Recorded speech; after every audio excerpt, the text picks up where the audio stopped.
Live from Lake City Community College Television and WCJX Radio, it's In the Zone with Shayne Edge and Trey Hosford, Columbia County's first live all-sports talk show. In the Zone is brought to you by Project Catch, Columbia Acting Together for Children. Join Shayne and Trey with your phone calls now at 754-4371. And now, live from the In Zone studios at Lake City Community College, it's Shayne Edge and Trey Hosford.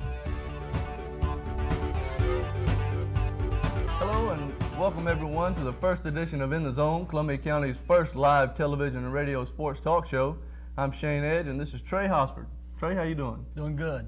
We originate our program from the TV studios at Lake City Community College. If you'd like to give us a call tonight, the number is 754-4371. We got a great show lined up for you tonight. Trey, first of all, we're going to talk a little bit about what's been going on this past weekend. I know you want to talk a little bit about the PGA tournament. We'll get on to Michael Vick a little bit later on, but go ahead and tell me about the PGA tournament this weekend. PGA tournament, an unbelievable tournament. The majors, the majors are the best golf tournaments every year. And once again this year, someone wins a major. It's his first time winning a major. Shawn McKeel, over $1 million prize with the big win. He finished up 3 under, and Chad Campbell, I believe is his name, came in second with a 1 under. But where's Tiger Woods in all this? Tiger Woods finished tied for 39th. Tied for 39th. Matter of fact, that's Tiger's worst finish ever at a major.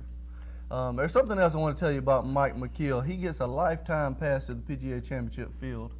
That is amazing. Lifetime pass, and I believe he gets a 5-year exemption from all other tournaments, so he can kind of pick and choose. And this guy was coming into this tournament 169th. You said he never won a tournament period up until this point? No tournaments at all until the big one this weekend. So let's go into Michael Vick. Tell me what happened. Pretty good. Well, I tell you what, a lot of you fantasy footballers out there kind of scratching your head if you drafted a little early. Michael Vick broke his leg in the first quarter of the game against the Ravens this past week.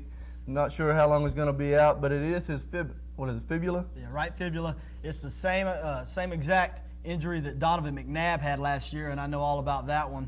Yeah, I bet you do, Trey. Yep. You did have him on your fantasy team last year. Yes. But let's see, 6 weeks he says he's out? 6 weeks, so he'll miss, I believe it's the first 4 regular season games. And like we were talking earlier, why have exhibition football? Preseason football means nothing to me, but we don't have time for that. We've got to go to a break right now. When we come back, we'll have our first guest, Melinda Moses, the co-athletic director at Columbia High School. You're tuned in to In the Zone on Lake City Community College TV and the X.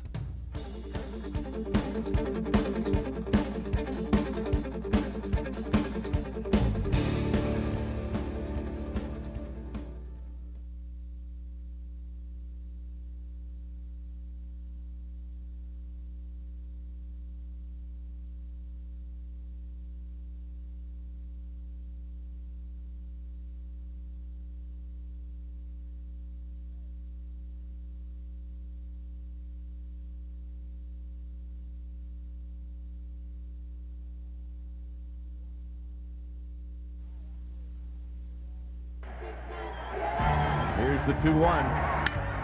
Hi, I'm Barry Bonds, for RAD, recording artists, actors, and athletes against drunk driving.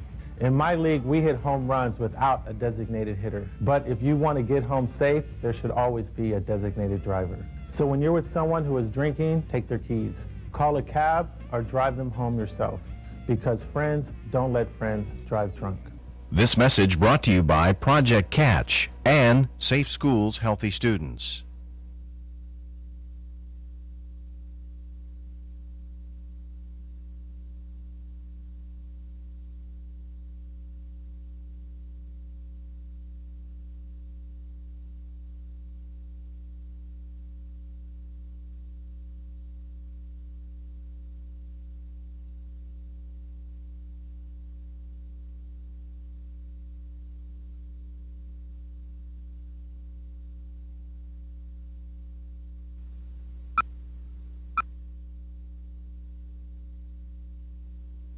Tell me my favorite story. Once upon a time, a girl had a secret playmate. Who lived in a castle in cyberspace. And they downloaded megabyte after megabyte. Which took a gig and half a memory. At 3 million bits per second. And that was 60 times faster than the old dial-up. By age 12, too many girls lose interest in math and science and their chance at most future jobs. Keep her interest alive. Could we read Alice in Numberland? It's her future. Do the math.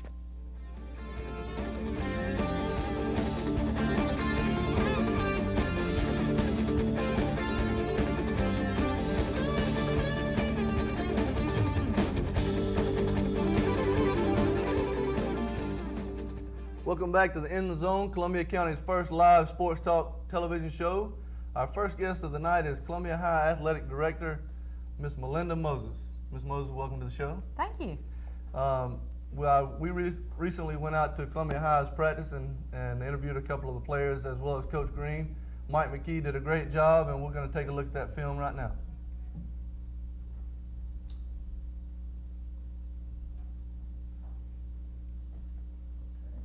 Whoa, back that up.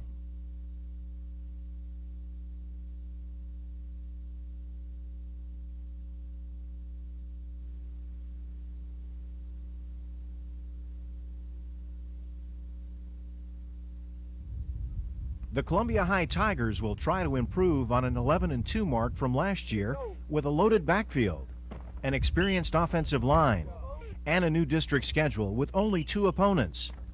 Danny Green is in his 9th season as head coach and will play 9 non-district games this year. That we feel like that you got to run the football to win, and we feel like with the backs we've got in the linemen that we're going to be doing some of that. We will tweak the offense some this year. We've made some visits to certain places, and we're going to be running some things that we feel like our kids are going to enjoy. We feel like it will be exciting for the fans, and we feel like that we can do a good job with that. We probably, as the season progresses, we'll get better running some shotgun, and we've always had a lot of that in our package. Last year we threw 22 touchdown passes, threw for 1,600 yards, and that's out of a wing set, so that's pretty good stats for a high school team. The Tigers return a backfield of seniors George Timmons and Andre Copeland, who combined last year for more than 1,500 yards. Timmons likes the addition of the shotgun to the Tiger offense. Yeah, the shotgun will help us. It'll spread the defense out and give out offense and stuff a chance to run the ball and just get in the open field and do what we do. Copeland has set lofty goals for himself and the team. Well, actually, I do have a goal. I wish I can rush for at least 1,200 yards and win a state title for my senior year last year. The Tiger offensive line has lost little from last year. They look forward to blocking for the potent running backs. Doug Peeler takes over at center this year. Yes, sir. Having a backfield like this is great with George and Andre running the ball. You know, these guys can make something happen. It's not like you make a great block and nothing happens, like sometimes that happens. But with these guys, you know, if you make your block and you do your job, these guys are going to make something happen out on the field. Guard Robert Evans is disappointed the Tigers won't play the Tiger nemesis from a year ago, Tallahassee Lincoln, but think the Tigers will do well in the new district. I kind of want to play them because I'd like to get the monkey off our back by beating them. But, as long as we see them in the playoffs, I'd like to win a district championship, too. The defense will be a question mark for the Tigers this season, losing 5 starters, all now playing for college teams. When you lose 5 guys and they all had opportunity to go to school somewhere, no matter what size or whatever, then you know they were good players. 2 of them ended up, our nose guard and defensive end, ended up at South Florida in a real up-and-coming program there. So that's our priority, is finding guys that can play. In fact, we've moved Dustin Moore, who has been a 2-year starter at offensive tackle for us, to defensive tackle, just because we feel like we really need him over there. He's going to have that mentality to play in that position, and we feel like our depth on the offensive line is good. So, and then finding linebackers. We got one linebacker coming back, Yannick Brown, that's a late bloomer last year. Really came on and is going to be an outstanding player for us, we feel like. The Tigers begin the season on the road against Swanee, Buchholz, and Land O'Lakes. Then play Clay High School and Orlando Jones at home. Then a tough road game against Madison County, and then the first district game of the year on the road against Gainesville. Then the county matchup with Fort White at home, followed by district games with Eastside and then North Marion High School. For In the Zone, I'm Mike McKee. Well, Miss Moses, that was a good clip. Yeah. Seeing Coach Green and the guys talking about the upcoming season. I want to talk to you a little bit about being an athletic director. Obviously, you like sports. Now, what made you want to become an athletic director?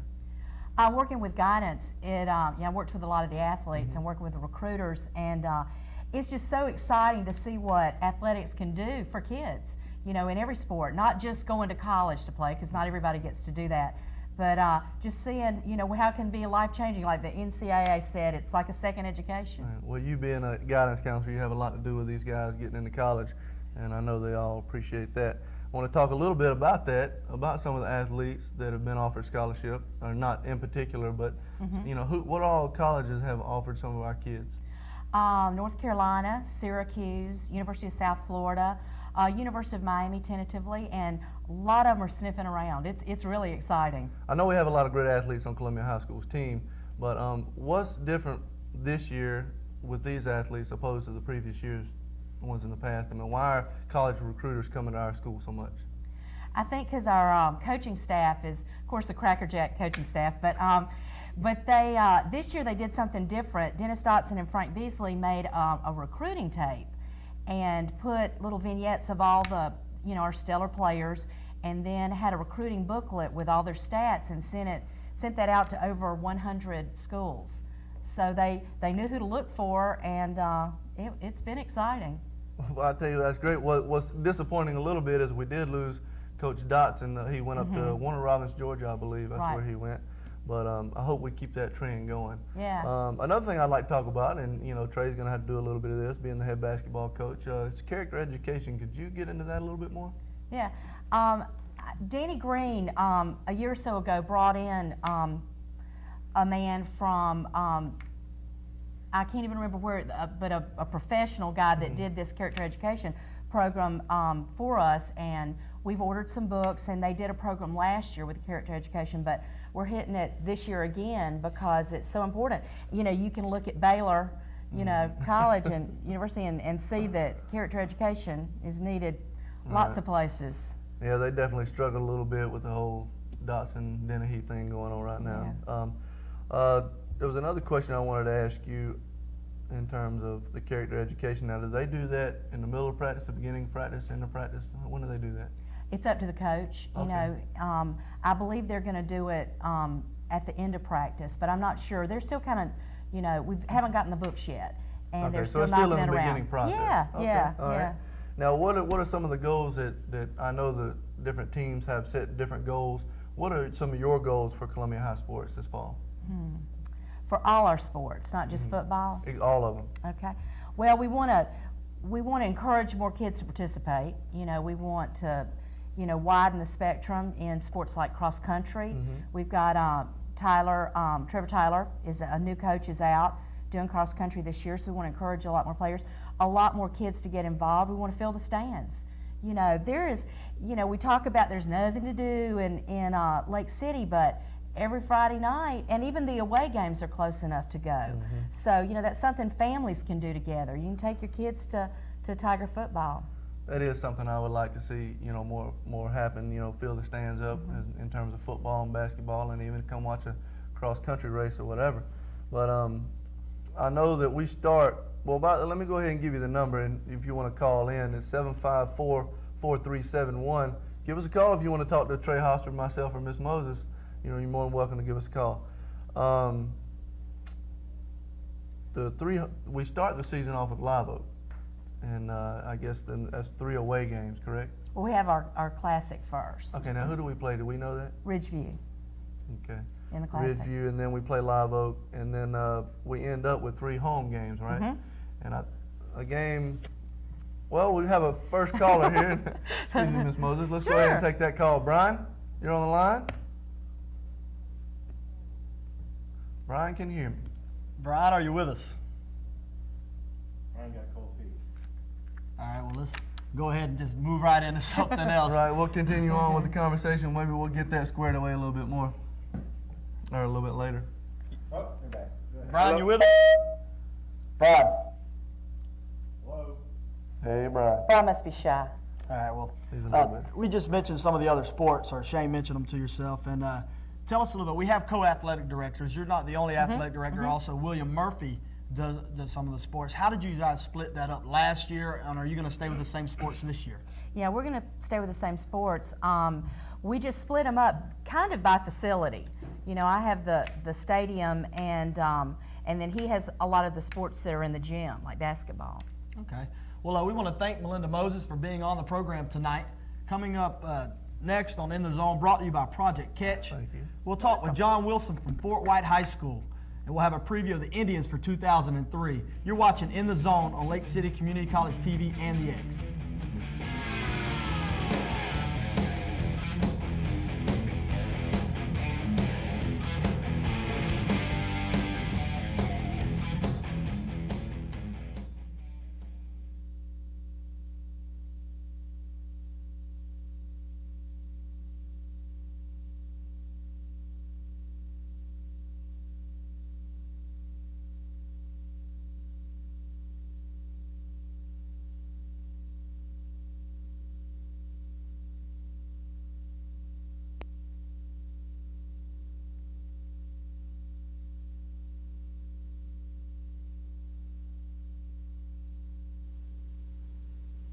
I thought it was a good idea. I mean, they're going to drink anyway.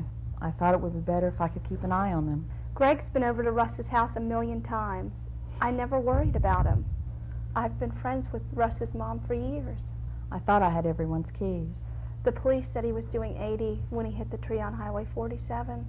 I paid my fines, spent nights in jail, and I may lose my house. But the biggest price that I lost was my best friend when she lost her son. Those who host lose the most.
Welcome back to In the Zone. If you'd like to take some sports tonight, if you want to talk to us, call us at 754-4371. Our guest in the studio now is the brand new athletic director at Fort White High School, Mr. John Wilson. John, how you doing tonight? I'm doing fine, thank you. Good. We're going to go right to a call right now. I believe we have Nathan on the phone. Nathan, how you doing?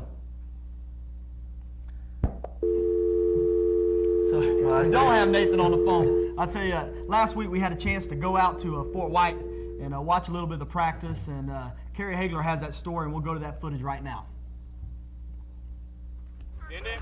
The Fort White High School football program begins their 4th season in a couple of weeks, and head coach Mike Hunter says he has some good news and some bad news.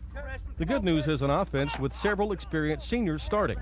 The bad news is our defense. We lost everybody but 2 starters off our defense, and that's where the young guys come in. We're going to start several sophomores and even a freshman on our defensive squad. So, you know, we've got some experience, but we've got a lot of young people too. With only 26 players on the roster, Fort White will be forced to play a lot of players on both offense and defense. But running back Darius Wright says that shouldn't be a problem. Really, you just got to, all the 12th graders on the team got to be leaders and teach the players that don't know what to do. You just got to teach them the right way to do it. Fort White defensive lineman Ray Witt says the Indians are up to the challenge of playing both ways this season. It's going to be difficult, but we've been doing a lot of preparation, practice, conditioning.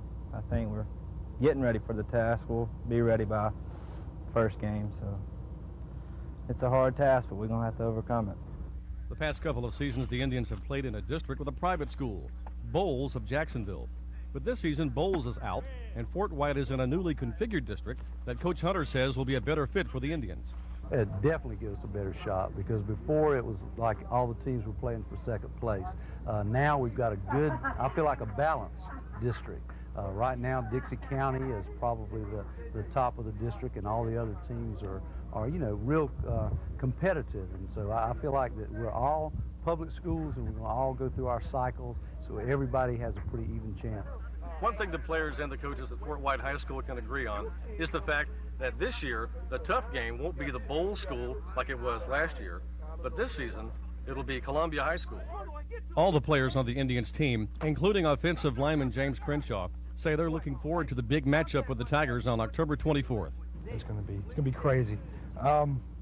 It's just going to, because a lot of us know the guys from Columbia that played with them.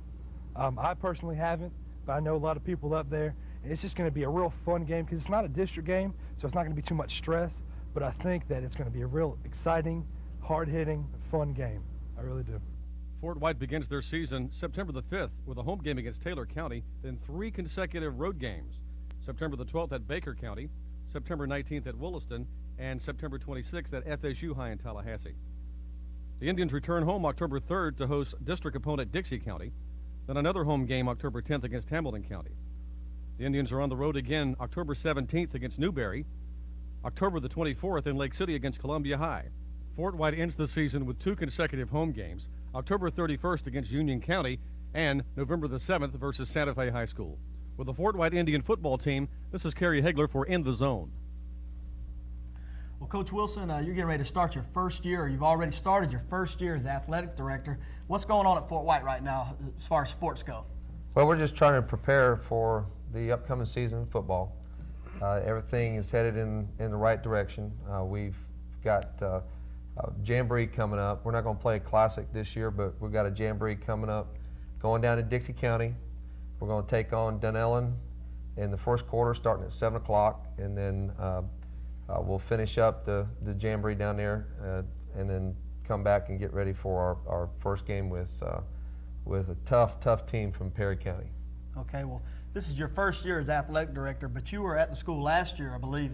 Were you coaching football last year? Correct. This is my second year there at the school.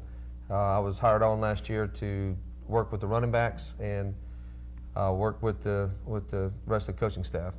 But this year, taking on the athletic director's job has been a pleasure and a real chore. It's been a lot of work, but I've got to give credit to Mike Hunter, who was the first athletic director there, and then Mitch Shoup came in and for 2 years worked very well. And they've made my transition a lot easier to get through. All right. Before you were at Fort White, what other schools have you worked at? And then kind of let us know about John Wilson. Well, I worked 14 years at Gainesville High School, so I'm well aware of the tremendous amount of respect you need to show teams like Columbia and Buchholz and things like that. So there's a lot of great football in this area. North Florida is well known for its football, and we love our football. And so it was a real easy transition to come in and work with the football team. Now I've got to turn things over. I've got 2 daughters at Fort White, one in the elementary school and one in the high school. And so we're going to concentrate on getting the women's sports up there and get them a good shot at competing across the state. Well, you talk about women's sports, and you've been busy this fall hiring new coaches. Tell us some of the new coaches and the changes you've made at Fort White this year. Well, we've had some holes to fill, and right now we're in the ending process of trying to fill a cross-country coach. Our boys cross-country coach resigned her position, and so now we're going to get ready to fill that this week, and we've got a couple great candidates that we'll be able to fill that with. And then going into bowling, we've started the new girls sport for bowling. The Activity Association has recognized it now as a sport, and so now we're in the process of trying to build up a bowling team and go from there. And then in volleyball, we're restarting our middle school volleyball, and we've hired a wonderful lady. Her name is Marilyn Gassett, and she teaches at the elementary school there in Fort White. And we've restarted our volleyball program in a middle school, and she's got 15 youngsters ready to go.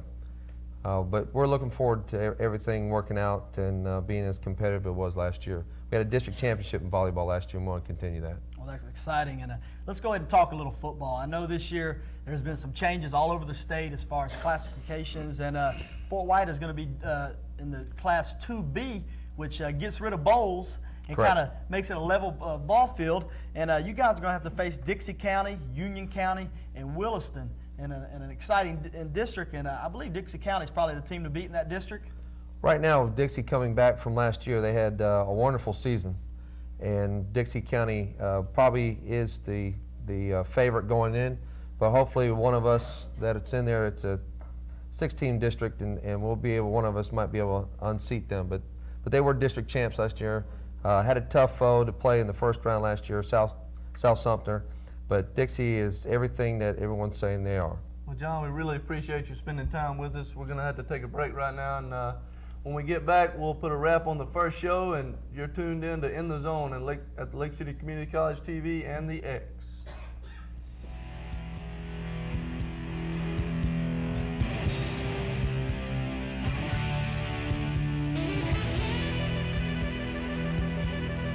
Mom? Dad? You were miserable parents. I snuck out. You caught me. I lied. You knew. I pushed. And you pushed back.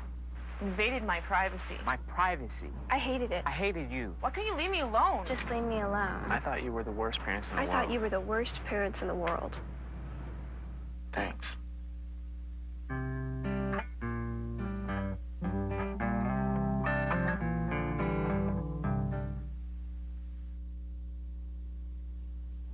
Lewis and Clark, great explorers. Hi, I'm Thomas Jefferson. Would you check out the West for me? Oh, sure. And they take their keelboat up the Missouri. Oh, Buffalo. Then they built Fort Mandan. They're at 1804. Made some friends along the way. I'm Sacagawea. Through the Columbia Gorge. There are tons of ways to help with your kids' learning. Find the really good ones on connectforkids.org. Sweet Pacific Ocean.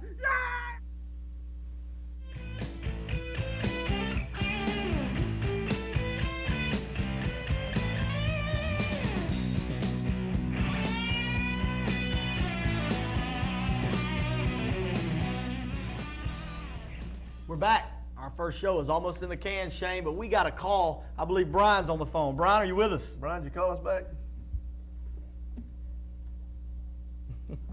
Brian, are you with us?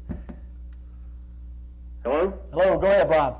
Hey, Mr. Hosford, Mr. Ed, y'all look good up there tonight. Thanks, sir. We appreciate it. My main question is, see who y'all boys think y'all might take in the upcoming fantasy draft. Well, that's something that I don't know about Mr. Edge, but I won't be releasing that tonight. But if you watch the show in 2 weeks, everybody out there will know that I probably did draft the best team, but I'm not going to reveal any picks, any insights right now. Shane, you might want to tell them your picks. I don't have a problem at all telling you who I'm going to pick. Trey, I meant Brian. I'm going to take Priest Holmes or Ricky Williams, one of the two. Those are the two best running backs in the league to me, and they're going to get me the best fantasy value at the #1 pick. All right, well, Brian, we appreciate the call, and next week, be sure to give us a call. Anybody out there, 754-4371. All right. We also had a call during the break. Nathan wanted to know how many home and away games for CHS, and I believe it's 5 home and 5 away. They do have 5 home games and 5 away games, and the first 3 are away for Columbia. The second 2 are home. Nathan's live. You want to take his call? Nathan, go ahead. Let's put you on the speakerphone and give us a question. Nathan. Hello? Hello. Yeah, I was wondering, how many home games we have and how many away games we have. All right, Nathan, we appreciate you giving us a call. Like I said, we have the first 3 away games are away for CHS. The second 2 are at home, and the second 2 are away, or the next 2 are away, and then the 3, or we're going to finish up with the 3 home games. But CHS, sounds like we have another call. Is that right, Mr. McKee? No. Okay, all right. Hey, what'd you think of the show? All right, well, I thought the show went pretty good. A few things we got to work out before next week, but we knew this wasn't going to be perfect. We worked on our blooper video tonight. There we go. Well, we can always get better, Trey. Always get better. That's right. You don't want to do your best show on the first one. That's right. If you want to contact us via email, you can reach us at www.projectcatch.org, or you can email us. Click on Trey and Shane in the zone, and we'll get back to you as soon as possible, or we'll email you. Well, next week on the show, Tim Kirby from the Lake City Reporter will be coming in to talk a little is it college football or pro football next week? I believe we're going to be talking college football. College Trey. football next Monday night, 7:30 to 8, live on Channel 8 and the X. So, it's going to be a great show.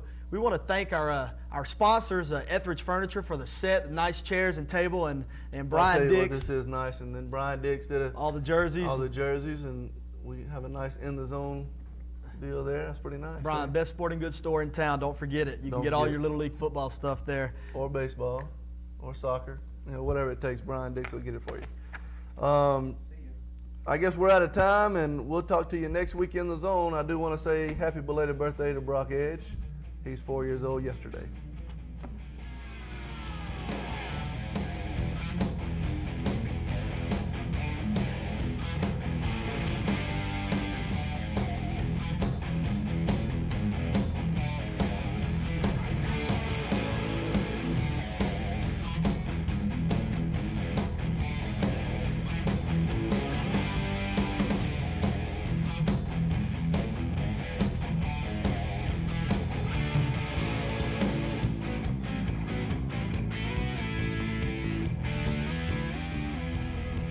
Thanks for tuning in to In the Zone, brought to you by Project Cash. Join Shayne and Trey next week for another edition of In the Zone. Set furnishings provided by Etheridge Furniture, Southwest Main Boulevard.